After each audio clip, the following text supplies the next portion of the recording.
Welcome, Bobbie Chen, to Open Tech Talks. Thanks for having me. Thank you so much for joining. And for our audience, if you can introduce yourself, what you do, where are you based, and then we can kickstart the discussions. Yeah, definitely. So I'm Bobby. I'm currently a product manager at a company called Stitch. I'm working on fraud and security as well as AI agent identification. And I'm based in San Francisco. Okay. And how long you been doing this?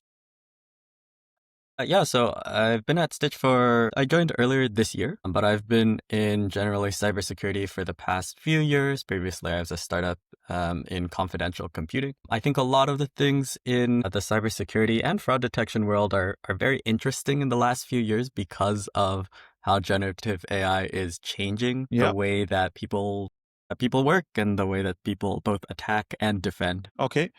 So maybe if our listeners are new to the topic, okay, and primarily our listeners fall into two categories, which belongs to technology guys and girls who are very expert in CIOs, IT managers, and all that. And other set of our audience are which are general audience, which they are more interested on AI, Gen AI, or newbies. So if you can maybe start with giving an overview on why now it's a more essential knowing and considering about security, fraud prevention, and all those areas in the age of LLMs. Definitely. And I'll start with really, I think, the age of LLMs and kind of where computers do well, and then get into those topics. So I think LLMs are very interesting in that just in the last few years, we've seen really large increases in their capabilities. So GPT-2, just a few years ago, is basically like a research project. It's a toy that people don't use seriously for anything. Then we very quickly see with GPT-3 and GPT that these are become serious tools that are really useful for generating text in a way that we couldn't ever see tools doing before, as well as making advanced progress in things that are more like reasoning and especially in the world of coding. And I think traditionally, and so I used to be a software engineer myself, I think there is kind of a moment of there's a challenge when you're learning to write code. And at first, it's very difficult to write code that does anything at all.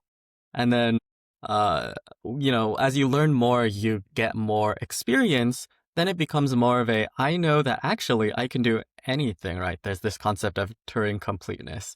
As long as I can get my inputs, I can do whatever I want to those inputs to turn them into useful outputs. And I think that what we see with LLMs is that they're very, very powerful already today when those inputs and outputs are already digital, right? So if you don't need to reach out into the real world and say, send a car somewhere, call someone in the real world, then you can really do a lot. And I think coding is exactly where we see that because I think one of the best uses of LLMs today is coding agents.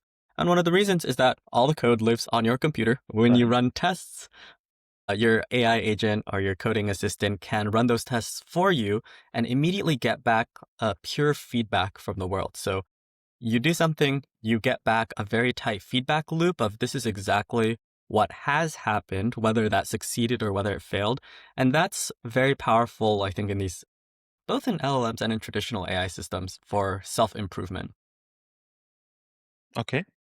Yeah, so I think that's kind of like the backdrop here.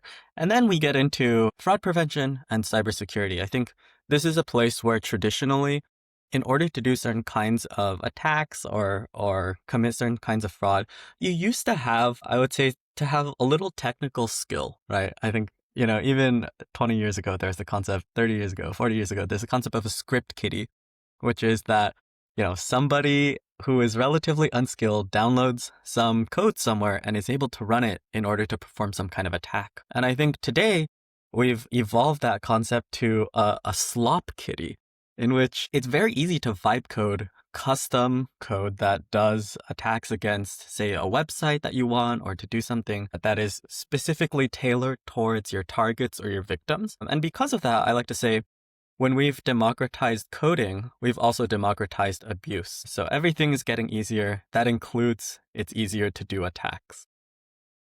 Okay. Okay. So I think you brought up several leading questions. Now, everyone, is using nowadays vibe coding, right? Most of them and start using it. So if I'm using as a Kashif and you're using or someone else is using, so what you guys have observed based on experience? One is what could be those security concerns while doing the coding with these agents, and any recipe for someone if he's gonna use these agents to do the coding, then they need to follow certain set of maybe tasks or actions, or any advice based on your experience. Yeah, definitely. I think the risk here really comes from the fact that vibe coding is really good at producing something that seems to work or works for most of the cases. And I think that's great for like UI prototyping, especially when you're just creating something new. But you run into problems where there are basically edge cases where bad things might happen. And I'll talk Right. about in the space of authentication, right? Today, you could vibe code a simple system that does something like take a username and password, or if you want to go a little farther, to do some kind of like a SAML connection for a single sign-on. And I think what we've seen historically is that in protocols like SAML, there are just a lot of places where you might misinterpret things if you implement them a certain way. And oftentimes what that looks like are parser vulnerabilities. So this is that I'm sending you a document of some kind. You interpret it in Right. some way, and it's possible to create malicious documents that make you interpret it the wrong way. And so I think one way of doing this is, for example, in URL parsing. People say, I know what a URL looks like. It's like www.google.com, something like that. But there are extensions that are like, hey, here's username at password colon google.com, which is one way of doing basic authentication into another application. And if you're not expecting that, you might parse the URL wrong. That might lead you to think that one website is the same as another website when they're really not. And now you've opened a big security hole. And I think it's very easy to miss that kind of security vulnerability when you're doing vibe coding, especially if you don't have a background in these worlds. And so there are people in security often say, don't roll your own cryptography. There exists a good number of like battle tested libraries for pretty much any task that you might need to do. And I think it's important to remember that and try to nudge your AI agents into using those whenever appropriate, rather than reinventing the wheel in a way that might miss these edge cases. But I don't think so in a personal use, when whoever is gonna start that one in the initial days is bothering about all these things, right? Yeah. It's just starting, and then it's the way you talk to ChatGPT, and then eventually you start realizing it that you're sharing everything about you and your confidential information, and then one day you realize that what I'm doing it. So any best practice we need to follow for while doing vibe coding? Any anything from your side?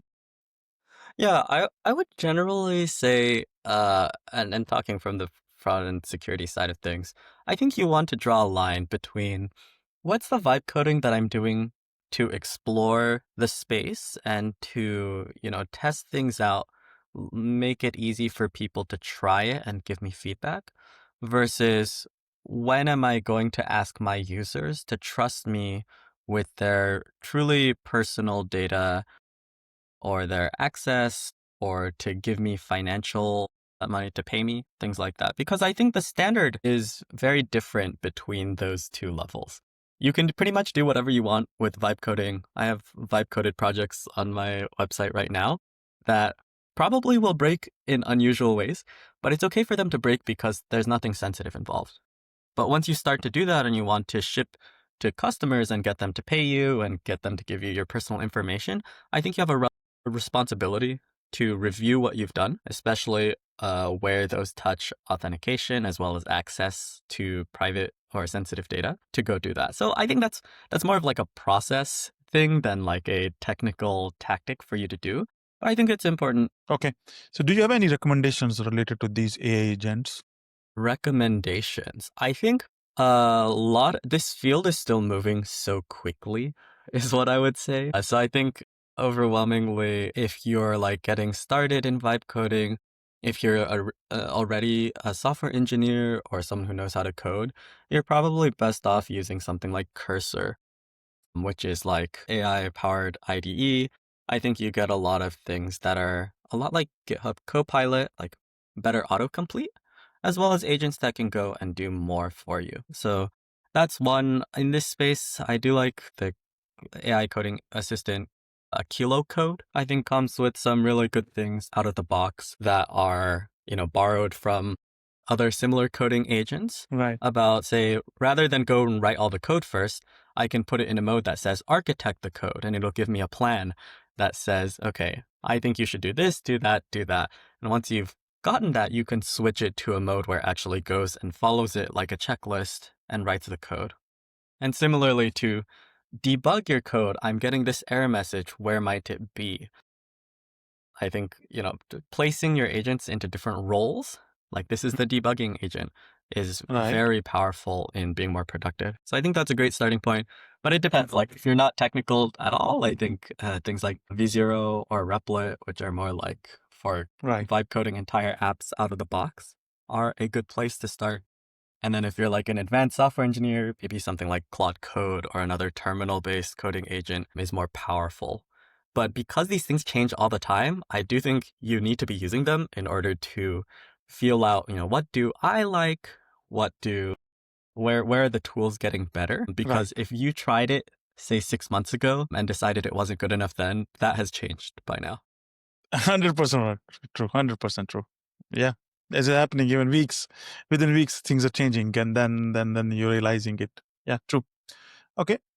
So maybe now let's take a scenario. I'm not sure if you have worked on it or maybe you observed it in any organizations. So the organizations who are basically taking their own or installing, configuring all those open source large language model within their organization ecosystem on cloud infrastructures or on GPUs, right? Now, how this, especially on the role-based access control and security, need to play with these large LLMs? Have you got a chance to look into these with some of the organizations, best practices or anything which they need to follow? Because it's a very new field for everyone, right? Yeah. Yeah. I think there's a huge number of things to think about here. So I would say, sort of at the user level, like the application level, I think there is a challenge with many of these applications, especially those that want to do retrieval augmented generation or RAG, Right. where permissions are really hard, basically. And so what you don't want to do, I'll start with the bad thing. What you don't want to do is that you have some kind of AI system and you give it its own identity and you say, this is the magical, let's say, enterprise search system. It has access to everything. Right. And when you do that, you expose all the information and it becomes very hard to block that out at a later stage. So then you see, let's say I'm a new hire. I Right. ask the search system, oh, what's the secret strategy on the CEO's last board meeting? And so if you have an AI system where it's the same identity, it does have access to that because maybe the CEO wants to include that. But if the new employee shouldn't have access to it, how are you going to defend against that? And so from our perspective at Stitch, at the company that I work for, I think that OAuth that goes a long way here. So OAuth is an existing protocol that's already used today.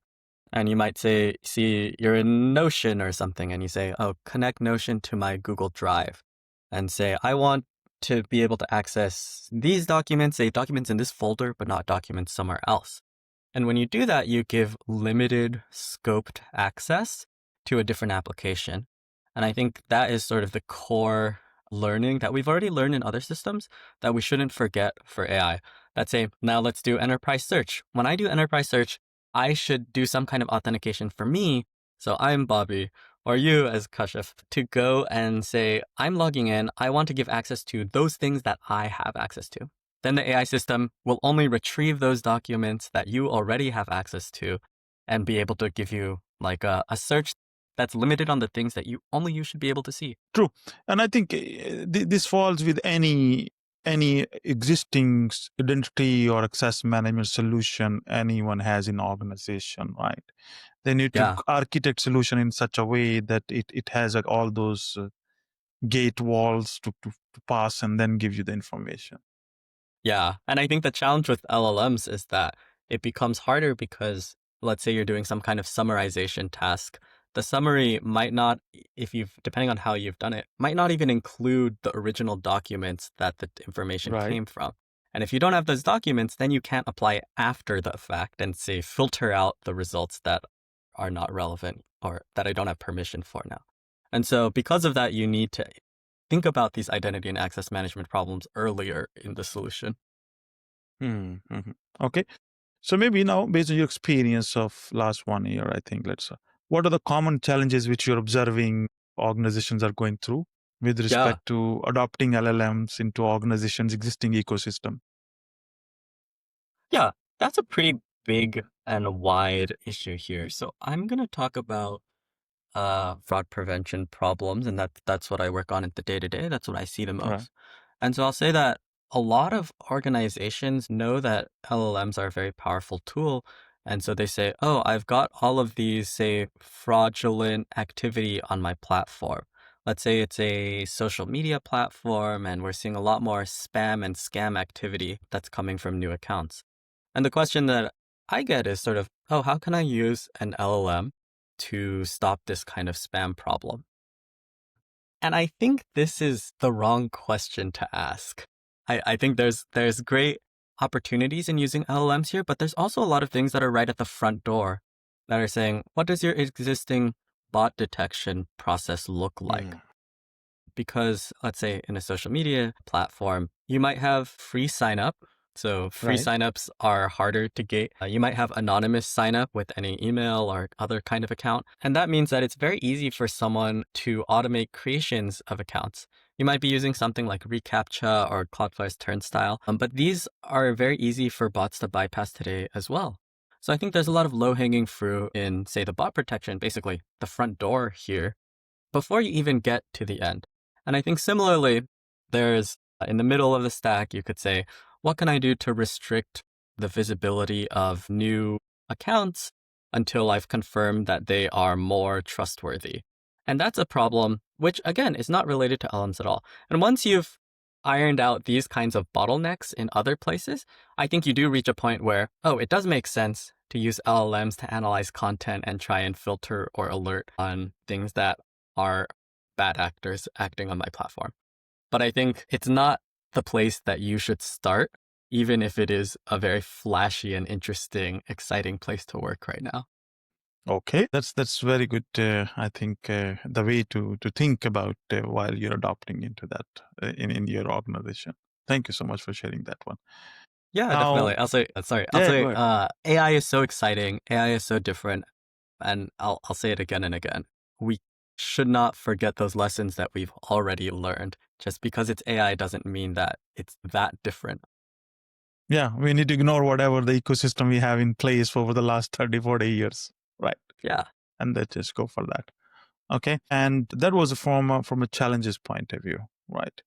Now, and in ignoring while adopting. Now, there's another race is going on, which is you can say race, or maybe you can say that there is an urgency that, okay, I want to adopt or bring any generative AI use case into the organization. And what's happening is sometimes organizations are just trying to, due to urgency, ignoring those set procedures which were already laid down, right? So, and those sometimes the security teams are being bypassed, Yeah. and which you rightly said that, okay, you need to have a right balance between urgency and adopting into the production or organization. Have you observed any patterns or anything on that area which can be improved, or maybe lessons learned? Yeah, I would say that, yes, I totally see this as well. Generative AI projects are considered to be such a company-wide priority or interest that sometimes they get accelerated. And I think it kind of puts the pressure onto traditional security or compliance teams to Right. be a little bit more agile or to be partners working together rather than gatekeepers running from the start. And so I think in a lot of larger organizations, traditionally, the enterprise level, it's kind of like, I'd like to launch a new project. And security and compliance say, great, here's the 10,000 page PDF of questions Yeah. for you. And I go and I fill out the questions and I send it back and we go back and forth for a while. And like we said earlier, because the AI tools are changing so quickly and their capabilities are advancing, it's very possible that over time, our project is going to evolve. It's going to take on new responsibilities that might expose new risks as well. And so I think it's important to not just say, okay, security signed off at one point at the very beginning of the project, but rather keep them involved and looped in throughout different stages of the process. And I think that's a challenge, which is more organizational, again, than technical, but it's something that especially these security and compliance teams should be thinking of to shift left, get involved earlier, and continue to collaborate throughout the development process. Right. Very well said. All right. So, any maybe some interesting, surprising thing about fraud, abuse, which is worth sharing with the audience? Yeah, I'll just say that if you do offer some kind of free AI or compute resource, I think the risks here are higher than ever. There's a lot of incentive for people to take advantage of this. And so I think maybe like 10-ish years ago, we first saw this with cryptocurrency. So it was kind of like if I give you, say, a free VM for 1 hour, that means someone can spin up 100 free VMs with 100 accounts and mine Bitcoin.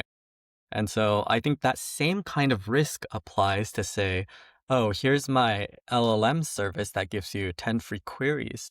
I can use those queries, and now there's a big incentive to farm them. I've seen behavior of reselling. So that's saying that, oh, you can actually buy like $10 of Claude credits for $5 from some sketchy person on the internet.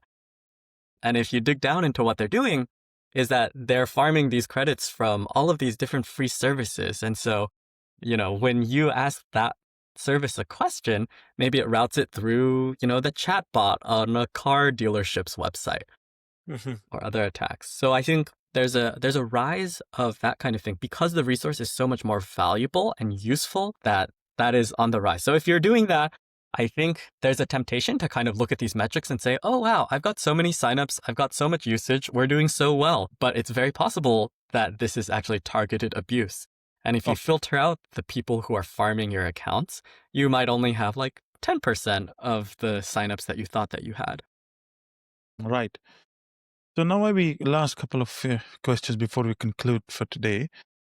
Um, Whoever is working in security field, LLMs are a new field for them, right? And the rest of all as well.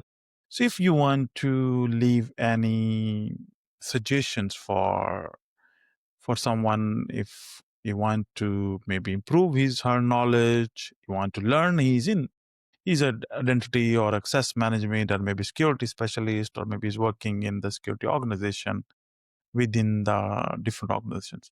So what is way forward for them? Any suggestions to attend courses, or maybe how they will learn, how they will get the LLM knowledge that, okay, yes, how these now new ways to prevent and address them? Yeah, I'll say there are two blogs that I follow that I think are really, really powerful. One of them is Simon Willison's blog. So Simon Willison writes about AI advancements, and some of those are on the security side. He's the one who originally coined the term prompt injection. And so he is, I'd say, very active and paying attention, and he's a great communicator in showing what is emerging from the community. And similarly, another of my favorite blogs is by Drew Brunig. He is one who I think is really thinking practically about what do good, useful AI systems look like in the long term. And so I think in order to work in security, you need to be aware of both the kind of the new attacks that are Right. emerging, but also the new useful things that people want to do. Because, I always like to say the most secure thing is a locked box where the computer is inside and nothing can touch it. And that's very secure, but it's also not very useful. So Yes. you need to be able to know what are the kinds of people trying to do? How will they try to do it successfully? And the good things that you want to support, as well as the risks. Just like you said, the knowledge is so important. It's very hard to defend without the knowledge. So, yeah, those are my two recommendations. I can share the links with you. All right. Thank you so much. So maybe before we conclude for today, anyone want to reach out to you? What is the best medium or anything you want to share it? Yeah. So I've got. You can, if you're interested in sort of fraud prevention, bot detection. I work for a company called Stitch. You can go to stitch.com, stytch.com/fraud to learn more about those solutions. If you want to reach me personally, my name's Bobbie Chen. You can find me on my personal website, bobbiechen.com, and there's a contact form there. All right. Thank you so much, Bobby, for joining and sharing your knowledge with audience. Yeah, and thank you for having me. This was great. Thank you.